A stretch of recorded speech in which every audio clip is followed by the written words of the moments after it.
Olá, o meu nome é Eliseu Mateus e hoje gostaria de vos falar sobre documentação que é necessária para vender uma casa. Um dos documentos que são necessários é a licença de utilização. A licença de utilização é um documento que se obtém na Câmara Municipal. Quando a casa é construída, ela tem primeiro, para ser construída, uma licença de construção. Depois, quando a casa é vistoriada, isso significa que a Câmara Municipal vai à casa e verifica que a casa está de acordo com o plano inicial e que cumpre todas as regras e todas as questões que têm a ver com segurança e todas as regras da Câmara e todas as leis, enfim. Quando isso acontece, é passada uma licença de utilização. Essa licença de utilização é um papelinho que tem um número, que tem uma data de emissão e que serve como prova de que aquela casa tem habitabilidade, que está autorizada pela Câmara para ser habitada.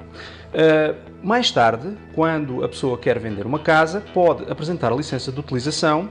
Normalmente, os notários e os conservadores consideram a licença de utilização um documento vitalício, que serve para sempre, a não ser que eles tenham informação de que um determinado prédio perdeu a sua licença de utilização por algum motivo, alguma questão que tenha a ver com segurança ou qualquer coisa que tenha a ver com um processo em tribunal ou uma coisa qualquer que possa ter perdido a licença de utilização. Mas essas situações são bastante raras. Quando estiver a pensar em vender a sua casa, é provável que não tenha a sua licença de utilização consigo, porque já comprou alguém e esse alguém tinha esse papel ou perdeu ou assim. Se isso acontecer, pode ir à Câmara Municipal e pedir uma certidão de licença de utilização. Eles passam uma certidão, ou seja, um documento que diz que aquela casa tem licença de utilização válida e que o número é tal e foi emitido na data tal. Nessa certidão de licença de utilização pode ainda constar um outro elemento importante, que é, por exemplo, a mudança de lote para número de polícia. Às vezes, vamos supor que tínhamos uma edificação recente, uma edificação nova, e que essa edificação nova, por exemplo, chamava-se Rua A. Rua B, Rua 2, Rua 3, às vezes isso acontece. Depois, mais tarde, por exemplo, essa rua passa a Rua Fernando Pessoa, por exemplo.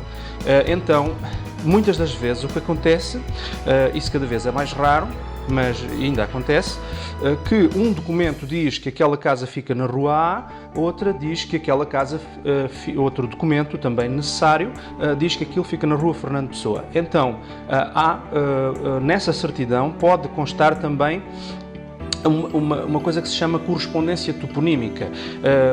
A Câmara Municipal afirma que, nesse documento, que a Rua Fernando Pessoa anteriormente foi designada como Rua A. E então, esse documento pode ter realmente essas duas valências. Outro documento importante é a caderneta predial. A caderneta predial é o documento das finanças que diz respeito à componente fiscal do imóvel. Um imóvel é um elemento fiscal, paga impostos, está registado naquilo que se costuma designar como uma matriz nas finanças, e todos os contribuintes que têm um imóvel, quando vão tirar a caderneta predial, vem lá mencionado todas as características fiscais do imóvel, incluindo uma coisa que se designa como o valor patrimonial tributário. O valor patrimonial tributário é um valor que é atribuído pelas finanças, sobre o qual se paga, com base no qual se paga, por exemplo, o imposto municipal sobre imóveis, que se designa normalmente pelas iniciais IMI. Essa caderneta predial pode ser obtida via internet e é muito fácil de obter. Também pode ir a umas finanças e pedir uma certidão predial, que é basicamente a mesma coisa. Ou uma caderneta predial, depende. Há várias versões, mas hoje em dia o mais fácil é ir utilizar o seu código das finanças e ir ao site das finanças e ir obter a caderneta predial. Esses são os documentos mais importantes de uma casa. Haverão outros.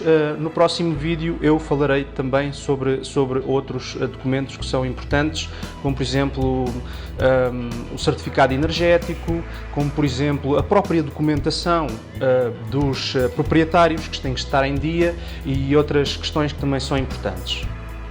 Muito obrigado.